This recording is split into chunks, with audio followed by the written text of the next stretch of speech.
April 24 గురువారం రోజు కుంభరాశి వారి దినఫలితాల ప్రకారం జరగబోయేటువంటి పూర్తి అంశాల గురించి మనం ఈ వీడియోలో తెలుసుకోబోతున్నామండి. కుంభరాశి వారు మొట్టమొదటిసారిగా మన ఛానల్ని చూసినట్లయితే తప్పకుండా ఛానల్ని సబ్స్క్రైబ్ చేసుకొని వీడియో నచ్చినట్లయితే లైక్ చేయడం మాత్రం మర్చిపోదండి. అలాగే వీడియోని పూర్తిగా స్కిప్ చేయకుండా చూడడానికి ప్రయత్నం అయితే చేయండి. అలాగే ప్రతి ఒక్కరూ కామెంట్ బాక్స్లో ఓం నమః శివాయ అని ఒక కామెంట్ కూడా మర్చిపోకుండా రాయండి. మీరు రేపటి రోజున తప్పకుండా 2 పెద్ద శుభవార్తలు వినబోతున్నారు. ఆ శుభవార్తలు ఏమిటో కూడా వీడియోలో పూర్తిగా మీకు తెలియపరుస్తాను. వీడియోని ఎక్కడ కూడా స్కిప్ చేయకుండా పూర్తిగా చూడడానికి ప్రయత్నం చేయండి. ముందుగా కుంభరాశి వారి వ్యక్తిత్వాన్ని మనం గమనించినట్లయితే ఎవరైనా సరే ఒక్క మాట అన్నా కూడా వీరు పడరండి. చాలా అంటే చాలా సున్నితమైన మనస్తత్వాన్ని కలిగి ఉన్నప్పటికీ కూడా చాలా కఠినమైనటువంటి గుణంతో కూడా కలిగి ఉంటారు. అలా ఎందుకు చెప్పవలసి వచ్చిందంటే ఎవరైనా ఒక్క మాట అంటే చాలు తిరిగి అనలేరు, కానీ అక్కడి నుంచి వెంటనే వెళ్ళిపోతారు. అలా వెళ్ళినప్పుడే వారికి సమాధానం అందులో తప్పకుండా కనిపిస్తుంది. అదేవిధంగా వీరు జనంతో కూడా చాలా అభిమానంగా ప్రేమగా ఉంటారు. కానీ వారు వాడుకుంటే మాత్రం వాడుకోవడానికి మీరు ఎప్పుడు కూడా వ్యతిరేకంగా ఉండడాన్ని మాత్రం గుర్తుంచుకోండి. అలాగే వీరికి జనం తరపు నుంచి బాధలు కష్టాలు ఎక్కువ అని చెప్పుకోవచ్చు. ఎందుకు అలా అంటున్నానంటే కనుక ఎవరైతే పొగడడం అంటే తక్కువగా పొగిడి పనులు చేయించుకోవడం, ఎక్కువగా మాయ చేసి చెప్పడం అంటూ ఉంటారు కదా, ఎక్కువగా మాయ చేసి పనులు చేయించుకుంటూ ఉండడం, ఇలా చేస్తూ ఉంటారన్నమాట. జనంతో మీరు ఎంత అమాయకంగా ఉన్నా, ఎంత మంచిగా ఉన్నా ప్రతి పనిలో కూడా వీరికి చెడు చేయాలని చెప్పి ఎవరో ఒకరు ఎక్కువగా చూస్తూ ఉంటారండి. వీరి మంచితనానికి వారికి భగవంతుడు ఇచ్చిన ప్రతిఫలం ఏంటంటే కనుక కష్టం కన్నీరని చెప్పుకోవచ్చు. ఎప్పుడు అనుకుంటూ ఉంటాం కదా, ఏ చెట్టుకైతే కాయలు ఎక్కువగా కాస్తాయో ఆ చెట్టుకి రాళ్ళ దెబ్బలు తప్పక తగులుతాయి అని. వీరికి ఉన్న ఒకే ఒక మంచి అవకాశం ఏంటో చెప్పమంటారా? దైవానుగ్రహం అనేది వీరికి చాలా ఎక్కువ. కాబట్టి వీరు ఎవరినైనా అంటే ఎదుటివారు వారిని మోసం చేయాలని చెప్పి చేసినా కానీ భగవంతుడు ఎట్టి పరిస్థితుల్లో కూడా వీరికి ఏ అన్యాయం అనేది కలగకుండా చేస్తూ ఉంటారన్నమాట. కానీ ఎదుటివారు వీరిని బాగా ఇబ్బంది పెట్టి రెచ్చగొడుతూ ఉంటారు.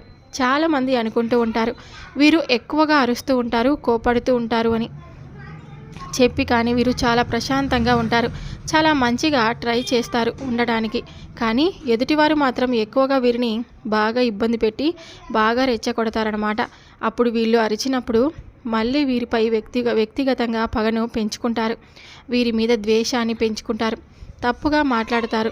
వీళ్ళు మిమ్మల్ని అప్పుడు ఆ రోజు నిందిస్తారని చెప్తూ ఉంటారు. ఇంకా రేపటి రోజుకి వస్తే కనుక అంటే ఏప్రిల్ 24 గురువారం రోజు మీకు ఎలా జరగబోతుందంటే ఆరోగ్యం మీద కొంచెం శ్రద్ధ పెట్టండి. టైంకి తినండి, టైంకి పడుకోండి, ఎక్కువగా హరివరీలు తగ్గించుకోండి.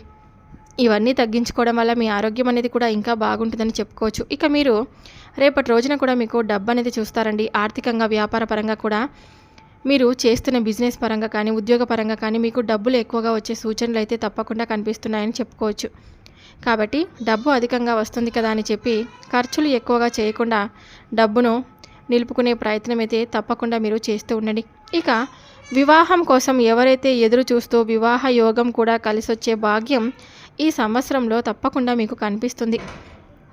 ఎవరైతే కుంభరాశి వారు మాకు ఇంకా వివాహం జరగలేదని చెప్పి అనుకుంటూ ఉంటారు కదా, వారికి వివాహ యోగం భాగ్యం రేపు కలిగేటువంటి సూచనలు మీకు కనిపిస్తున్నాయి. అంటే ఇంతకు ముందు వచ్చిన సంబంధాలు అతుక్కోవడం కానీ, ఇంతకు ముందు వచ్చినటువంటి ఏవైనా కానీ పెళ్లి చూపులు కానీ ఏవైనా కానీ మీకు సక్సెస్ఫుల్గా విజయవంతం అవుతాయన్నమాట. గట్టి ప్రయత్నం కనుక చేస్తే మీకు ఈ సంవత్సరంలోనే మంచి సంబంధం అనేది కుదురుతుంది.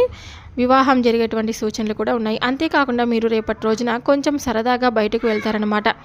ఫ్యామిలీతో కలిసి చాలా హ్యాపీగా టైంని స్పెండ్ చేస్తారు. ఇక విద్యార్థుల విషయానికి వస్తే కనుక విద్యార్థులు ఇప్పుడు కాంపిటీషన్ ఎగ్జామ్స్ జరిగే సమయం. ఈ ఎగ్జామ్స్లో పిల్లలు ఎలా చదువుతారని చెప్పి కుంభరాశి వారి యొక్క పిల్లలు కానీ లేదా విద్యార్థులలో కుంభరాశి వారు ఉంటారు కదా, వారికి ఎటువంటి కంగారు పడవలసిన అవసరమే లేదు. ఎందుకంటే మీరు చదివిన చదువుకి మీరు పడినటువంటి కష్టానికి మంచిగా మీకు ప్రిపేర్ అయ్యి ఎగ్జామ్స్ అంటే పేపర్లు కూడా అన్నీ మీకు మంచిగా వస్తాయన్నమాట.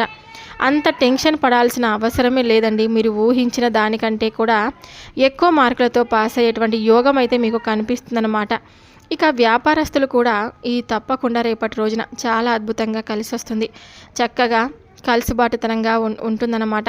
ఎవరైతే గవర్నమెంట్ ఉద్యోగాల కోసం ఎదురు చూస్తూ ఉంటారు కదా, వారికి కూడా గవర్నమెంట్ ఉద్యోగాలు వచ్చే అవకాశం అయితే సూచనలు కనిపిస్తున్నాయండి. ఇక సంతానం లేని వారు ఎవరైతే ఉన్నారో వారికి సంతాన భాగ్యం కలిగేటువంటి అవకాశం కూడా కనిపిస్తుందండి. ఇక భగవంతుని ఆశీర్వాదం మీ మీద పుష్కలంగా ఉండడం వల్ల మీకున్న అన్ని సమస్యలు పూర్తిగా తొలగిపోతాయన్నమాట. ఉన్న సమస్యలన్నిటిలో అప్పుల సమస్య అనేది మీకు చాలా కష్టంగా మారిపోయింది. మీకు ఈ తప్పకుండా అప్పుల సమస్యలన్నీ కూడా తీరిపోతాయన్నమాట.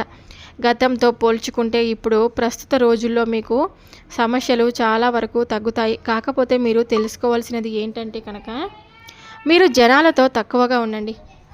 అందరి జనాలకు ముఖ్యంగా ఇందాక నేను చెప్పినట్లుగా ఎవరితో కూడా అతిగా మాట్లాడకండి. అతిగా ఎవరి మీద ఆధారపడొద్దండి. అతిగా ఎవరిని కూడా విసిగించొద్దండి. మీ పని మీరు చేసుకోండి. మీ జీవితం మీద మీరు దృష్టి పెట్టుకోండి. మీ యొక్క పనుల మీద శ్రద్ధ పెట్టండి. అప్పుడు మీరు లైఫ్లో మంచిగా సక్సెస్ అవుతారనమాట. ఇక మీరు వినబోతున్నటువంటి తప్పకుండా 2 శుభవార్తలు అనేటివి ఉన్నాయండి. అది ఆరోగ్యం అనేది మీకు అనుకూలించకపోతున్నందువలన ఇప్పటి వరకు కొన్ని చిన్న అనారోగ్య సమస్యలన్నిటికీ తలెత్తాయి కదా. మిమ్మల్ని వెంటాడి వేధిస్తున్నటువంటి సమస్యలు ఉంటే పూర్తిగా తొలగిపోతాయని, 100% అంటే తగ్గుతాయని, ఆరోగ్యమే మహాభాగ్యమని చెప్పుకుంటూ ఉంటాము. ఈ భూమి మీద మనకి ఆస్తులు, అంతస్తులు, డబ్బు, నగలు వీటన్నిటికంటే ముఖ్యమైనది కేవలం ఆరోగ్యం అన్నమాట. ఈ ఆరోగ్యం అనేది మీకు అనుకూలిస్తుంది. ఇక తప్పకుండా ఇది ఒక శుభవార్తగా మీరు చెప్పుకోవచ్చు. ఇంకా చక్కటి వివాహం అనేది జరుగుతుందండి. వివాహ సంబంధం మీకు కుదిరి తప్పకుండా మీకు వివాహం జరుగుతుంది. అయితే మంచి మార్కులతో తప్పకుండా పిల్లలు పాస్ అవుతారు. వ్యాపారంలో కానీ, ఉద్యోగంలో కానీ, ఎగ్జామ్స్లో మంచి మార్కులు రావాలి అన్నా కానీ, ఏదైనా కాలేజీలో సీట్ రావాలని ఎదురు చూస్తూ ఉంటారు కదా, వారికి సీట్ అనేది ఖచ్చితంగా వస్తుంది. ఉద్యోగం అయితే ఉద్యోగం ఏదో ఒకటి మీ పిల్లలకి సంబంధించి మంచి శుభవార్త అయితే వింటారు. ఇది 2వ శుభవార్తగా మీరు తప్పకుండా వింటారు. వివాహ యోగం కలుగుతుంది. చక్కటిగా అంటే పిల్లలకు సంబంధించిన ఉద్యోగం వస్తుంది. మీరు తప్పకుండా రేపటి రోజున బంగారం కూడా ఏదో ఒక విధంగా చిన్న ఎత్తున ఏదైనా కానీ కొంచెం బంగారం అయితే కొనబోతున్నారని చెప్పుకోవచ్చు. ఇంకా ఏదైనా కానీ వృత్తికి సంబంధించింది అభివృద్ధి అనేది జరగబోతుందన్నమాట. తప్పకుండా మీరు రేపు మీకు శుభవార్తలను అయితే వినబోతున్నారని చెప్పుకోవచ్చండి. కానీ మీరు ఎవరికైనా అంటే ఇవన్నీ తెలిస్తే వారి ఏడుపులు తగిలి వెనక్కిపోయే అవకాశం ఉంది. కాబట్టి ఎవరికి చెప్పుకోవద్దండి మాకు జరిగినటువంటి మంచివి ఏవైనా కూడా. ఇంకా చూడకుండా ఒంటరిగా చెప్తున్నారు అంటే మీరు చాలా అనుకూలంగా ఉందని, ఎటువంటి నష్టాలు, కష్టాలు, దుఃఖాలు, బాధలు ఏమి కూడా లేవన్నమాట. చాలా సంతోషంగా రేపటి రోజున మీకు రోజైతే గడిచిపోతుందండి. మరి ఏ దేవతారాధన చేయడం వలన మీకు రేపటి రోజున అంతా కూడా మంచిగా ఉంటుందంటే తప్పకుండా మీరు రేపు సాయిబాబా వారి టెంపుల్కి వెళ్ళండి. సాయిబాబా గుడి ఉంటుంది కదా, ప్రతి ఊరిలో సాయిబాబా గుడి ఉంటుంది కదండి. సాయిబాబా గుడికి వెళ్ళి మీరు అక్కడ దుని ఉంటుంది. దునిలో తప్పకుండా మీరు ఒక పీసు తీయని కొబ్బరికాయ ఉంటుంది కదా, ఆ కొబ్బరికాయని దునిలో వేసేసి దుని చుట్టూ మీ సంకల్పాన్ని చెప్పుకుంటూ 5 ప్రదక్షిణలు లేదా 9 ప్రదక్షిణలు చేయండి. దునిలో కొబ్బరికాయని వేసేసేయండి. ఆ కొబ్బరికాయ పూర్తిగా కాలిపోతుంది. ఆ కొబ్బరికాయ కాలిపోయి బూడిద అయ్యేలోపే మీ కోరికను భగవంతుడు తప్పకుండా ఏదో ఒక రూపంలో మీకు అందించే తీరుతాడు. ఇది వాస్తవం. తప్పకుండా చేసి చూడండి, మీకు అంతా కూడా మంచి జరుగుతుంది.